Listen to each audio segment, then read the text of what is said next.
परमेश्वर का भय नहीं है। जैसे इस्राएल लोग जी रहे थे मतवाले पद में, लीला क्रीड़ा में, इतना गंदगी उनके अंदर आने वाला था जो कि अपने अपने बेटी को बेच करके वो लोग क्या कर रहे हैं, दारू खरीद के पी रहे हैं। इससे बढ़कर के क्या है?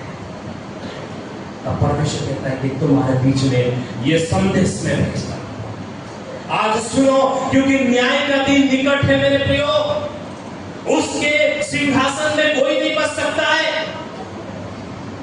आपको परमेश्वर ने बुलाया, परमेश्वर की पवित्र जीवन जीने के लिए बुलाया है। इस्राएल लोग कैसा जीवन जी रहे थे? पाप का जीवन। उसके पाप का जीवन के चलते पाप का फल जो है उनके लिए 3 समस्या को लाया था। पहला विषय, अगर आप योएल 1 का 4 में देखेंगे तो उनके बीच में टिड्डिया को परमेश्वर ने भेजा और 4 प्रकार की टिड्डिया उनके खेतों को सफाट कर दिया। अगर आप पढ़ेंगे उसमें, एक बार पढ़ के मदद कीजिए। 1 का 4। जो कुछ अजाम नामक टिड्डी से बचा, उससे अरबे नामक टिड्डी ने खा लिया। जो कुछ अरबे नामक टिड्डी से बचा, उसे येलेक नामक टिड्डी ने खा लिया। और जो कुछ येलेक नामक टिड्डी से बचा, उसे हासिल नामक टिड्डी ने खा लिया। धन्यवाद। मतलब उनके जीवन में जो भी काम था, जो भी संपत्ति था, वो सब कुछ बर्बाद हो रहा है। क्यों? क्योंकि वो लोग परमेश्वर के विरुद्ध पाप कर रहे थे। मेरे प्रियो, इसीलिए परमेश्वर ने कहता कि योएल के पास परमेश्वर ने वाणी भेजा कि जाओ और इस्राएल लोगों को बताओ, ऐसे ऐसे देशों के जरिए, उनका जीवन में इतना बड़ा बेबीलोन के जरिए, रोम के जरिए, ग्रीस के जरिए, पर्शिया के जरिए उनको पूरा खत्म करने वाला है परमेश्वर। क्योंकि उन्होंने परमेश्वर के विरुद्ध पाप किया और ये जो पाप है उनका सारे काम को खत्म कर रहे हैं। टिड्डिया एक समस्या। दूसरा समस्या अकाल। इन लोगों के बीच में एक ऐसा अकाल परमेश्वर ने भेजा। कल प्रभु का दास बता रहा था कि वो लोग अपने बच्चे को क्या कर रहे हैं, बांट के मार के खाने तक चले गए। क्या ऐसा सोच सकते हैं? क्या अकाल है? विचार करें, आज मेरे बच्चे को खाना, कल तुम्हारे बच्चे को खाएंगे। इतना अकल कि उनका खेती मारी गई। जैसे हम लोग कहते हैं डेड सी बोलते हैं ना, उसमें कोई जिंदा चीज नहीं है, वैसे उनका खेती है। खेती में कोई उपज नहीं है। उनका गाय बैल चरने के लिए कोई चरा नहीं है। गाय बैल भेड़ बकरियां भी करा रहा है परमेश्वर से। ऐसे ऐसे लोग हैं प्रभु, इनका न्याय कब करेंगे? मेरे प्रिय, ऐसा भयानक अकाल उनके जीवन में आया और उसके साथ साथ अंत में परमेश्वर का वो आग बरसने वाला है। इसलिए परमेश्वर कहता है जाओ इन लोगों को बताओ, इन लोगों को संदेश सुनाओ। ये लोग जो पाप का जीवन जी रहे हैं उनको बताओ कि तुम्हारा न्याय कैसे होने वाला है। आप लोग एक आयत योएल को पढ़ेंगे, बहुत ही गंभीर। इसमें कम से कम 11 भविष्यवाणी पूरा हो गया और बहुत सारे भविष्यवाणी अभी क्या होने वाला है, पूरा होने वाला है। ये तो इस्राएल लोग की बात है मेरे प्रियो, लेकिन हमारे बिहार की बात क्या है? बाइबल में लिखा गया रोमियो में कि तुम लोग परमेश्वर को जानते हुए भी उसकी जैसा महिमा उसको नहीं दिया, उसके जैसा धन्यवाद नहीं दिया। आप लोग उद्धार पाए हैं, कलीसिया में जानते, फिर भी प्रभु के आराधना में आने के लिए क्या करते हैं? नजरअंदाज करते हैं। नजरअंदाज। कभी आप आ गए तो अगले बार अपने पति को भेज देंगे, लेकिन पूरा परिवार आकर के प्रार्थना में बैठ के प्रभु के आगे समर्पण होने का मन नहीं है। ये विश्वासियों का कंडीशन है। आज परमेश्वर की आराधना में प्रभु का उपस्थिति नहीं है। लोगों के हृदय में प्रभु काम नहीं कर रहे। क्यों? वो लोग सिर्फ और सिर्फ अपने स्वार्थ में कि मैं कैसे ठीक हो जाऊं, मेरा पेट दर्द ठीक हो जाए, बस इतना काफी है। लेकिन वो न्याय के लिए मेरा कोई तैयारी। गंदगी में, पाप वो अपने जीवन में रख के जीना पसंद करते हैं। अन्य जाति और विश्वास में कोई भेद नहीं है। आपके अंदर कोई रेस्पॉन्सिबिलिटी होना चाहिए, हमारे अंदर कोई रेस्पॉन्सिबिलिटी होना चाहिए कि भाई यहां क्या रेस्पॉन्सिबिलिटी दिया है। अगर आप पढ़ेंगे योएल में 1:3 में कि तू तेरे बेटे के बेटे को जाकर के ये सारे बता कि ऐसा दिन आने वाला जो ना कभी हुआ है ना कभी होने वाला है। ए मेरे प्रियो, आज हमारे बिहार में ऐसे ऐसे काम है जिससे परमेश्वर का क्रोध आता है। परमेश्वर का वचन कहता है कि परमेश्वर की अविनाशी रूप को नाशवान चीजों में बदल दिया है और सृष्टिकर्ता को छोड़ करके सृजी हुई वस्तुओं की उपासना करते हैं। और हम लोग जो उद्धार पाए हैं मरे हुए के जैसा आत्मिक तौर से क्या कर रहे हैं? सो रहे, कोई मतलब नहीं। न्याय का दिन आ रहा है, एक एक व्यक्ति उसके काम के अनुसार उनका न्याय किया जाएगा। इसलिए योएल के पास ये परमेश्वर ने भेजा कि जाओ मेरे लोगों को बताओ। आज प्रभु के दास के जरिए आप लोग के पास पहुंच रहा है कि जो भी पुराना स्वभाव है, जो मरा हुआ जीवन है, उसे उतार के फेंकिए। आज एक नया शुरुआत कीजिए, एक नया चाल चलन अपने जीवन में लाइए। इसलिए यहाँ पे योएल में कहता है कि पश्चाताप के लिए क्या कहता है? 2:13 में पढ़िए। 2:13। हे याजकों, कटे में टाट बांधकर छाती पीट के रो। हे बेटी, अपने वस्त्र नहीं, अपने मन ही को फाड़कर, अपने वस्त्र नहीं, अपने मन ही को फाड़कर अपने परमेश्वर यहोवा की ओर फिरो, क्योंकि वह अनुग्रहकारी दयालु। अपने वस्त्र नहीं, अपने मन को फाड़िए, अपने मन को फाड़ के परमेश्वर के पास फेरिए, क्योंकि उसका आने का समय निकट है। न्याय का दिन निकट आ रहे हैं मेरे प्रियो। इसीलिए अभी समय है संसारिक मतवालापन में नहीं गिर रहना। हमें आत्मिक चीजों के लिए अपने अपने हृदय को क्या करना है? क्या करना है?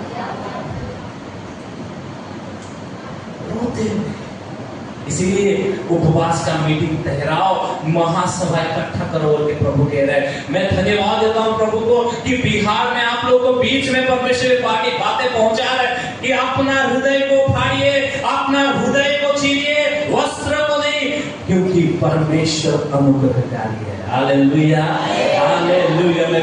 वो आपके ऊपर अनुग्रह करने में, इसीलिए पश्चाताप के साथ जब हम परमेश्वर के उपस्थिति में आते हैं, जो हमें पाप का जो सामर्थ हमें दिन प्रतिदिन पतन कर रहा है, दिन प्रतिदिन परमेश्वर से दूर कर रहा है, उस पाप से बचने के लिए परमेश्वर हमारे ऊपर एक अनुग्रह करता है। वो अनुग्रह क्या है? देखिए यहाँ पे लिखता है कि वो अनुग्रहकारी, दयालु और विलंब से क्रोध करने वाला, करुणानिधि, निधान और दुख देकर पछताने वाला। Hallelujah, hallelujah. सच में हमारा परमेश्वर इतना महान, इतना दयालु है। हम उसके पास आते तो हमारा दुख को वो मिटाने के लिए वो तैयार है, क्योंकि ऐसा समस्या आने वाला था जो कि मनुष्य का हर्ष जाता रहा, मनुष्य के जीवन में खुशी नहीं। क्यों नहीं है खुशी? पाप के चलते। पति पत्नी में खुशी नहीं है, माँ बेटी में खुशी नहीं है, भाई भाई में खुशी नहीं है, कलीसिया में एक दूसरे से खुशी नहीं है। क्यों? पाप के चलते। आज हमें अपने जीवन में जो पाप का फल, जो दंड है, उससे बचने के लिए अनुग्रह परमेश्वर के सिंहासन में आने के लिए बुलाना है। Hallelujah, hallelujah. सब कहेंगे हालेलुया। मेरे प्रियो, वो अनुग्रह सिंहासन में जब हम आते हैं तो परमेश्वर का अनुग्रह किस तरह से हमें होता है। आप लोग देखिए कि वो 28 को पढ़िए, योएल 2:28। यहाँ यह भविष्यवाणी किया है, प्राणियों पर अपना उड़ेलूंगा। तुम्हारे बेटे बेटियां भविष्यवाणी करेंगे और तुम्हारे पुत्र तुम्हें सौंपा देखेंगे और तुम्हारे जवान रक्षक देंगे। धन्यवाद। उन बातों के बाद यदि सच में आप अपना हृदय को फाड़ेंगे और प्रभु के पास आएंगे तो आज परमेश्वर का आत्मा उंडेला जाएगा। हालेलुया। यह है परमेश्वर का भविष्यवाणी कि मैं उनके ऊपर दया करूंगा और अपना आत्मा को क्या करूंगा? उंडेलूंगा। उंडेलने का मतलब क्या है? जैसे पानी गिराते हैं वैसे ही प्रभु अपना आत्मा को। हालेलुया। क्योंकि जब पवित्र आत्मा तुम पर आएगा तब तुम सामर्थ पाओगे। बिना पवित्र आत्मा का इस संसार में कोई भी विजयी जीवन नहीं जी सकता। इस संसार में चाहे कितना बड़ा राजा हो, बुद्धिमान हो, जब तक पवित्र आत्मा का सामर्थ आपके अंदर नहीं आएगा आप कुछ नहीं कर सकते, मरे हुए के जैसा ही रहेंगे। इसीलिए प्रभु कहता है कि मैं अपना आत्मा तुम्हें डालूंगा। मतलब पहले ऐसा ये पुराने नियम में नहीं हुआ, जो नया नियम में प्रभु करने वाला है उसका भविष्यवाणी यहाँ लिखा है। पानी कभी नीचे से ऊपर नहीं आता, ऊपर से नीचे आता है। वैसे ही पवित्र आत्मा परमेश्वर ऊपर से नीचे उंडेलने के लिए ये भविष्यवाणी किया है। और ये भविष्यवाणी का 2 टाइप्स फुलफिलमेंट है इसमें। पहला, इस पवित्र आत्मा परमेश्वर आने के द्वारा कलीसिया का शुरुआत होता है और अंतिम महाक्लेश के समय में भी वो इस्राएलियों के बीच में ये होती है। ये जो भविष्यवाणी है कि मैं अपना आत्मा तुम पर उंडेलूंगा और तुम्हारे बेटे बेटियां भविष्यवाणी करेंगे, तुम्हारे पुण्य स्वप्न देखेंगे और तुम्हारे जवान दर्शन देखेंगे। मेरे प्रियो, ये है इस आयत का फाउंडेशन।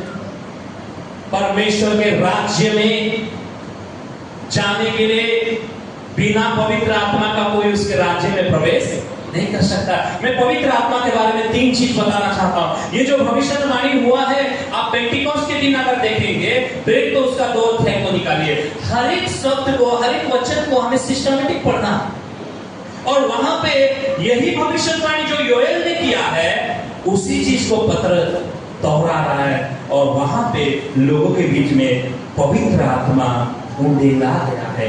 2:1 से पढ़िए। प्रिंट 2:1 से। जब पेंटेकोस्त का दिन आया तो वे सब एक जगह इकट्ठे थे। एकाएक आकाश से बड़ी आंधी की सनसनाहट का शब्द हुआ और उसे सारा घर जहां वे बैठे थे गूंज गया। और उन्हें आग की सी चीवें फटती हुई दिखाई दी और उनमें से हर एक पर 8 ठहरी। वे सब पवित्र आत्मा से भर गए और जिस प्रकार आत्मा ने उन्हें बोलने की समझ दी वे अन्य भाषा में बोलने लगे। हालेलुया। सब ताली बजाएं प्रभु की महिमा। ये है अद्भुत परमेश्वर जो भविष्यवाणी किया है कि मैं अपना आत्मा तुम पर उंडेलूंगा। यहाँ पे हम देखते हैं कि यीशु मसीह स्वर्गारोहण में जाने से पहले प्रेरित तो उसका 1 अध्याय में कहता है कि मैं 8 में कहता है कि परंतु जब पवित्र आत्मा तुम पर आएगा तब तुम सामर्थ पाओगे और यरूशलेम और सारी यहूदिया और सामरिया और पृथ्वी के छोर तक मेरे गवाह होंगे। ये जो प्रभु यीशु मसीह कह के गया, वैसे ही जब 120 लोग ऊपरी कोठरी में बैठ करके वो लोग प्रार्थना में चल रहे थे, वहां पे परमेश्वर का आत्मा उंडेला गया। Hallelujah, hallelujah. मेरे प्रियो, उसी समय सबके जीवन में पवित्र आत्मा, और पवित्र आत्मा जब आपके जीवन में आता है तो आपका जीवन सबसे पहले द स्पिरिचुअली बपटिज्म, पवित्र आत्मा में आत्मिक बपतिस्मा देने के लिए आता है हमारे जीवन में। अगर आप विषयों में देखेंगे कि हम सब के सब पाप और अपराध के कारण मरे हुए थे, इसीलिए प्रभु का आत्मा आकर के हमें क्या करता है? जिलाता है। क्या करता है? यदि किसी में मसीह का आत्मा नहीं है वो उसका जन्म नहीं है। इसलिए पवित्र आत्मा जब उंडेला गया तो बहुत लोग जब मरे हुए हैं वो क्या हुए हैं? हालेलुया। मेरे प्रियो, पानी का बपतिस्मा से बढ़ करके पवित्र आत्मा का बपतिस्मा, पानी में डूबने से नहीं, पवित्र आत्मा में जो लोग बपतिस्मा पाए पवित्र आत्मा जिनके हृदय में आया उनका जीवन बदल गया है। इसीलिए एक समय में यूहन्ना 3 में देखेंगे तो निकोदेमुस यीशु मसीह से मिलने के लिए आता है। शाम के समय आकर के कहता है, हे गुरु तू जो अद्भुत काम कर रहा है ये अगर परमेश्वर की ओर से नहीं होता तो कोई नहीं कर सकता। तो यीशु मसीह क्या कहा उसको? पढ़िए उसको। 3 यूहन्ना 3 अध्याय उसका 3 को पढ़िए। यीशु ने उसका उत्तर दिया, मैं तुझसे सच सच कहता हूँ, यदि कोई नए सिरे से ना जन्मे तो परमेश्वर का राज नहीं देख सकता। धन्यवाद। हम लोग न्याय सिंहासन से बचना है तो परमेश्वर के राज्य में प्रवेश करने वाले के लिए है। जो लोग उद्धार पाए हैं वो संकट से आने वाले महाकाल से बचने वाले। इसीलिए यहाँ पे लिखा गया है कि यदि कोई नए सिरे से ना जन्मे। नए सिरे मतलब क्या है?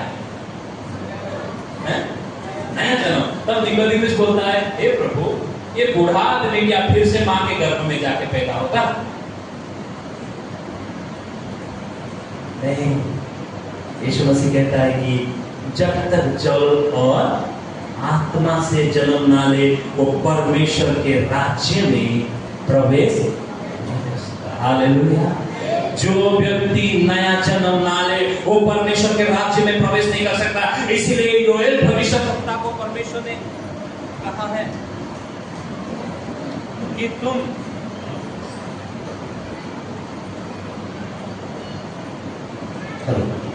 इसीलिए परमेश्वर कहते हैं कि मैं अपना आत्मा उंडेलूंगा।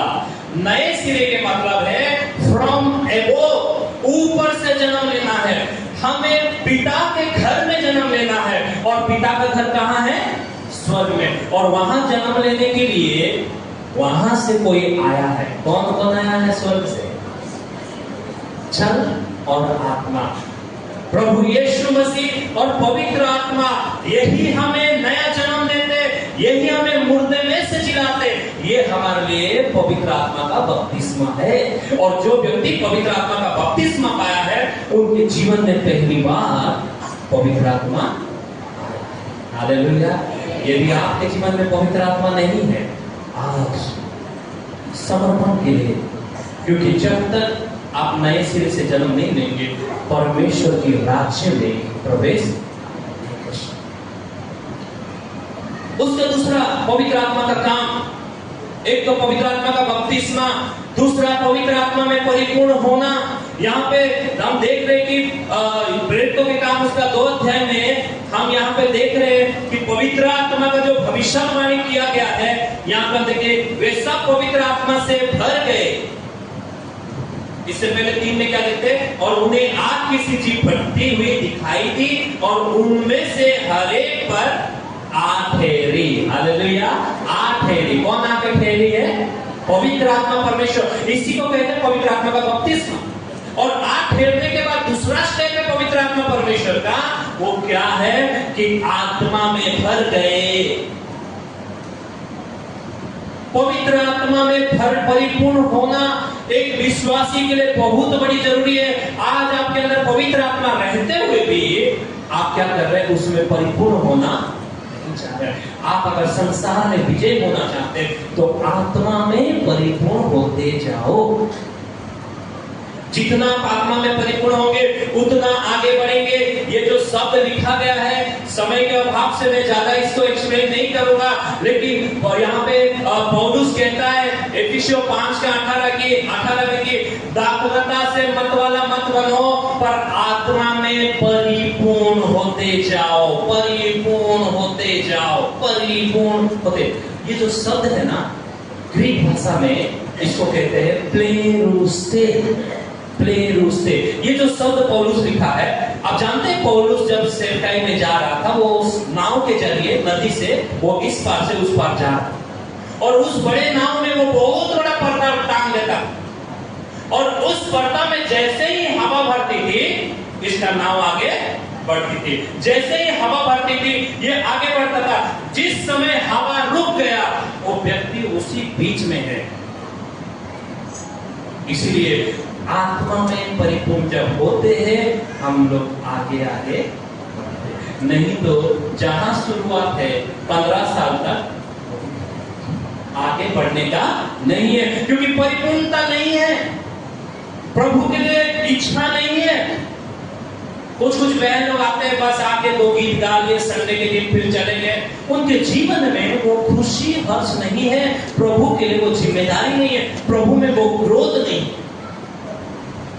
ग्रोथ होना, बढ़ना कैसे बढ़ेंगे? पौलुस को जाना है, किसके सहारे जाएगा? हवा अपने आप से जा सकता है क्या? हवा कपड़े में भरेगी तभी उसको ठेल के ले जाएगी, भरेगी तो ठेल के ले जाएगी। लेकिन समस्या ये है, अगर उस कपड़े में छेद हो जाए तो जा पाएगा?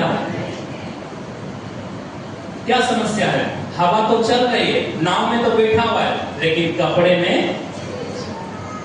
ऐसे ही आप लोग के जीवन में बहुत बड़ा महासभा तो हो रहा है, लेकिन छोटा छोटा पाप का छेद आपके अंदर आ गया। इसीलिए हवा इधर से उधर पार हो रही है, हवा इधर से उधर पार हो रहा है, आत्मा में लोग परिपूर्ण हो रहे हैं, लेकिन आपको समझ में नहीं आ रहा है, क्योंकि आपने पाप को रखा है। इसीलिए परमेश्वर क्या कहते, पश्चाताप के साथ जब हम आते हैं, आत्मा में जब परिपूर्ण होते हैं, पौलुस क्या करेगा? बैठे रहेगा या उसको निकालेगा? वो तुरंत घुटने में आएगा, कपड़ा को उतारेगा और उसको सिएगा, फिर से उसको काटेगा। हालेलुया। आज अपना वस्त्र नहीं, अपने हृदय को खाइए। प्रभु मैं आत्मा में भरना है, मुझे बढ़ना है, क्योंकि तेरा राज्य निकट है, तेरे आगमन निकट है प्रभु। इसलिए मुझे तैयारी के साथ आगे बढ़ना, यह है परमेश्वर का वचन। और एक बात है, पवित्र आत्मा के काम के बारे में मैं 3 चीज बता रहा हूं। पहला पवित्र आत्मा का बपतिस्मा, दूसरा पवित्र आत्मा में परिपूर्ण होना, और तीसरा है पवित्र आत्मा का अभिषेक। पवित्र आत्मा का जब अभिषेक आपको मिलता है, एक तरह से ये यूनिफॉर्म है। परमेश्वर जिसको जिस काम के लिए अभिषेक किया, वो व्यक्ति को परमेश्वर ऐसा अधिकार देता है और उसके जरिए सेवा। हालेलुया। हर काम हम लोग बिना अभिषेक का नहीं कर सकते। अभी पुलिस वाला कितना भी पतला दुबला है, अगर वो वर्दी में है तो क्या होगा? जी सर, नमस्ते सर। उसको डरते हैं या वर्दी को डरते हैं?